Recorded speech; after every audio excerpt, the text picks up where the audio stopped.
যত দিন যাচ্ছে ততই যেন মানুষের পাশবিক মনোবৃত্তি প্রকাশ্যে আসছে। বাংলা সহ গোটা দেশ যার সাক্ষী হচ্ছে প্রতিদিন। কসবা ল কলেজ হোক কিংবা আরজিকর মেডিকেল কলেজ ও হাসপাতালে জুনিয়র ডাক্তারের সঙ্গে হওয়া চরম নোংরামির ঘটনা তারই জ্বলন্ত উদাহরণ। জেলায় জেলায় স্কুল ছাত্রীকে অত্যাচারের ঘটনা দিকে দিকে ঘটছে। এত কিছু ঘটার পরও নোংরামি কিছুতেই থামছে না। দুর্গাপুর উলুবেড়িয়ার পর আরও এক ঘটনা সামনে এসেছে। এবার মেয়েদের স্কুলের সামনে দাঁড়িয়ে আপত্তিকর ইঙ্গিত দেওয়া হচ্ছে।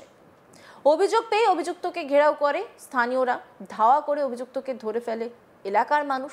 প্রকাশ্যে কান ধরে ওঠবোস করানো হয় অভিযুক্তকে। পুলিশের কাছে অপরাধ স্বীকার করে নেয় অভিযুক্ত। কি ভয়াবহ পরিস্থিতি একবার ভাবুন। মহিলাদের দিকে লোলুপ দৃষ্টিতে তাকাতে বা নোংরামি করতে একবারও তার রুচিতে বাঁধছে না। ভাবলেই তো লজ্জা লাগছে। সূত্রের খবর, নদিয়ার কৃষ্ণনগর শহরে পরিচিত মেয়েদের একটি স্কুলে সামনে দীর্ঘদিন ধরে ওই ব্যক্তি স্কুলের সময় নিয়মিত যাতায়াত করেন। তার গতিবিধি সন্দেহজনক ছিল বলে স্থানীয়রা দাবি করছেন। বেশ কয়েকবার স্কুলের ছাত্রীদেরকে অশালীন ইঙ্গিত করেন অভিযুক্ত, দাবি অভিভাবকদের। অভিযুক্ত সঞ্জয় বিশ্বাস দীর্ঘদিন ধরে নিয়মিত স্কুলে যাওয়া মেয়েদের কটূক্তি করত। তারা প্রতিবাদ করলে অশালীন অঙ্গভঙ্গিও নাকি করত বলে অভিযোগ। এ নিয়ে এর আগেও প্রতিবাদ জানিয়েছিলেন স্থানীয়রা, তবে তখন কেবল তাকে সাবধান করে ছেড়ে দেওয়া হয়েছিল। তার কিছুদিন পর থেকেই ফের ওই এলাকায় আনাগোনা শুরু হয় অভিযুক্তদের। অভিযোগ, এদিন স্কুল শুরুর সময় স্কুলের 2 ছাত্রী ও এক শিক্ষিকাকে অশালীন ইঙ্গিত করেন। বিষয়টি নজরে আসে স্থানীয়দের, ধাওয়া করে ওই ব্যক্তিকে আটক করা হয়। জিজ্ঞাসাবাদে জানা যায় ওই ব্যক্তি বাড়ি কোতোয়ালি থানার আমঘাটা এলাকায়। তিনি নিজেকে ইঞ্জিনিয়ারিং কলেজের অধ্যাপক বলে দাবি করেন, যদিও ওই কলেজে খোঁজ করে তার সম্পর্কে কোনো তথ্য পাওয়া যায়নি। তার বিরুদ্ধে ওঠা সমস্ত অভিযোগ স্বীকার করে নিজেই ক্ষমা চান অভিযুক্ত সঞ্জয় বিশ্বাস। কান ধরে উঠবোসও করানো হয় অভিযুক্তকে। সেই ভিডিওটা দেখাই আপনাদের। না কি করেছেন দাদা? ভুল করে ফেলেছি। হ্যাঁ দাদা কি করেছেন, আপনি কি করেছেন?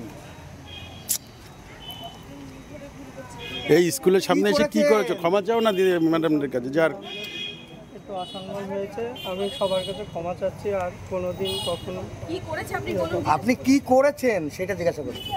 মেয়েদের সম্মান করতে শেখো। হ্যাঁ কি করেছেন? মানে প্যান্টের চেনটা খোলা ছিল, সেই জন্য একটু অসম্মান হয়েছে। আমি আর ভবিষ্যতে কোনোদিন এরকম কাজ করব। এটা মেয়েদের স্কুল তো, হ্যাঁ জেনে শুনে কেন খুলেছেন? আমার ভুল হয়ে গেছে একটু। বাড়ি কোথায়? আপনার বাড়ি কোথায়? আমঘাটা। আমঘাটার কোন জায়গায়? আমঘাটায় মন্দিরের পাশে বাড়ি। কি নাম আপনার? সঞ্জয় বিশ্বাস। কি করেন? আমি চাকরি করি কিসে? কলেজে। কোন কলেজে চাকরি করেন? দুর্গাপুর কি কলেজ ওটা? Engineering college. তা এখানে কতদিন ধরে এরকম করছেন? না আমি হঠাৎ। ওনারা তো বলছেন দীর্ঘদিন ধরে এরকম করেন। হ্যাঁ না আমি ক্ষমা চাই। এই ঘটনার পর কিছুক্ষণের মধ্যে সোশ্যাল মিডিয়ায় ছড়িয়ে পড়ে সেই ছবি। ঘটনাস্থলে পৌঁছায় কোতোয়ালি থানার পুলিশ। ওই ব্যক্তিকে আটক করে নিয়ে আসা হয় থানায়। সকলেই অভিযুক্ত ব্যক্তির যথাযথ শাস্তির দাবিতে সরব হয়েছে। অভিভাবক সুকান্ত দেবনাথ তিনি কি বলছেন শুনব। সমাজে তো একটা খারাপ পরিস্থিতি দাঁড়াবে। স্কুলের সামনে ছাত্রীদের সামনে এ ধরনের সেসব অন্যায় খুব মানে কড়া পদক্ষেপ নেওয়া উচিত প্রশাসনের। শুনেছি এর আগেও তাকে এই ধরনের আচরণের জন্য কান ধরে উঠবোস করানো হয়েছে, তথাপি তার শিক্ষা হয়নি। বড় পদক্ষেপ নেওয়া উচিত। এই জন্য সমাজের মধ্যে নিন্দনীয় বার্তা ছড়াবে। স্কুলের মধ্যে এই ধরনের তো হওয়া উচিতই না। যারা ছাত্রী তারা যখন বাড়ি থেকে বেরোয় তখন তাদের নিরাপত্তা তাদের থাকে, সেই স্কুলের সামনে এই ধরনের ঘটনা। সেই জন্য তো বলছি এই মানে অবিলম্বে প্রচণ্ড কড়া পদক্ষেপ নেওয়া উচিত তার বিরুদ্ধে। তার শিক্ষা হয়নি, এর আগেও কান ধরে উঠবোস করানো হয়েছে, তারপরে এই ধরনের আচরণ করছে। যদি ভালোভাবে তার ব্যবস্থা না নেওয়া হয়, এই দেখে আরও অন্য লোকরা সাহস পেয়ে যাবে, এই ধরনের আচরণ করবে। আপনারা এখন বলবো সমাজের মধ্যে একটা নিন্দনীয় জঘন্য ব্যাপার। আপনারা যখন আপনাদের বাচ্চাদের স্কুলে পাঠান, কোথাও কি মনে হচ্ছে নিরাপত্তাহীনতায় ভুগছেন? এতে তো নিরাপত্তাহীনতা আছেই। রাস্তাঘাটে যদি এই ধরনের হয় তারপরে স্কুলে যদি এই ধরনের আচরণ হয় তো নিরাপত্তা কী করে বুঝবো? প্রশাসনকে কড়া পদক্ষেপ নিলে সেটা ভালো হয় বলে মনে করি এবং নেওয়া উচিত। এই ঘটনার বিরুদ্ধে রাজ্যের শাসক দলকে দায়ী করেছে বিজেপি। চঞ্চল চক্রবর্তী বিজেপি নেতা, তিনি কি বলছেন শুনবো। দাদা কি করেছেন আপনি? কি দেখুন, পিসির বাংলায় সবই সম্ভব। গোটা বাংলা কৃষিতে ভারতবর্ষে প্রথম হয় না, বেকারদের কাজ সৃষ্টি করে কর্মসংস্থানে ভারতবর্ষে প্রথম হয় না। পিসির বাংলা ভারতবর্ষে প্রথম হয়েছে নারী নির্যাতনে, মহিলাদের উপর অত্যাচারে। পিসির বাংলায় মহিলাদের উপর অত্যাচার হয়, নারী নির্যাতন হয়, আর তাকে প্রশ্রয় দেয় হচ্ছে সরকার। দাম নির্ধারণ করে, ক্ষতিপূরণ নির্ধারণ করে সরকার। ফলে এখানে যা হওয়ার তাই হচ্ছে, ফলে তারা উৎসাহিত হচ্ছে, এ তো ভালোই চলছে, আমাদের সরকার চলছে, অতএব চালিয়ে যাও, যা ইচ্ছা তাই করা যায়। আমি আপনাকে বলে দিলাম 2026-এ ভারতীয় জনতা পার্টির সরকার পশ্চিমবাংলায় আসছে, তারপরে যদি এ ধরনের ঘটনা ঘটে, পুলিশ রাস্তায় দাঁড়িয়ে এনকাউন্টার করে মেরে দেবে। যোগীর মতো উত্তরপ্রদেশের শাসন পশ্চিমবাংলায় চলবে।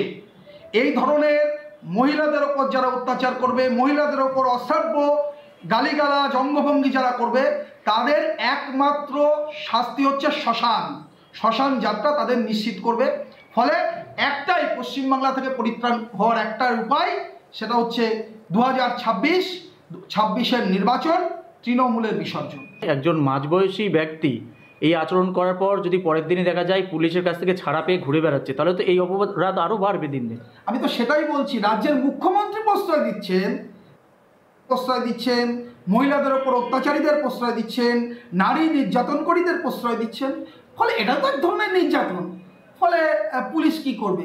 মুখ্যমন্ত্রী যেদিকে যা চাইছেন তাই তো পুলিশকে করতে হবে। পুলিশও তাই করছে, মমতা পুলিশ, দলদাস পুলিশ, তাকে তো তাই করতে হবে। রাজ্যের আইন শৃঙ্খলা ভয়ঙ্করভাবে ভেঙে পড়েছে। এখানে গণতন্ত্র নেই, এখানে শান্তি নেই, পশ্চিমবাংলা ধ্বংসের মুখে। একে বাঁচানোর জন্য একটাই উপায়, 26-এর নির্বাচন, তৃণমূলের বিসর্জন। জিজ্ঞাসাবাদে তার বিরুদ্ধে ওঠা সমস্ত অভিযোগ স্বীকার করে অভিযুক্ত। স্বাভাবিকভাবেই এই ঘটনা সামনে আসতেই শোরগোল পড়ে যায় কৃষ্ণনগরে। এই জঘন্য ঘটনার পর মানুষের মুখে মুখে এই ঘটনা ঘিরে নিন্দার ঝড় উঠেছে। সেই ব্যক্তি কি বলছেন দেখুন। কি করেছেন? না কি করেছেন দাদা? ভুল করে ফেলেছি। হ্যাঁ দাদা কি করেছেন আপনি? কি করেছেন? অন্যান্য খবরের আপডেটের জন্য অবশ্যই নজর রাখুন আজ তাক বাংলার ইউটিউব স্ট্রিমিংয়ে। লাইক, কমেন্ট, শেয়ার এবং সাবস্ক্রাইব করতে ভুলবেন না।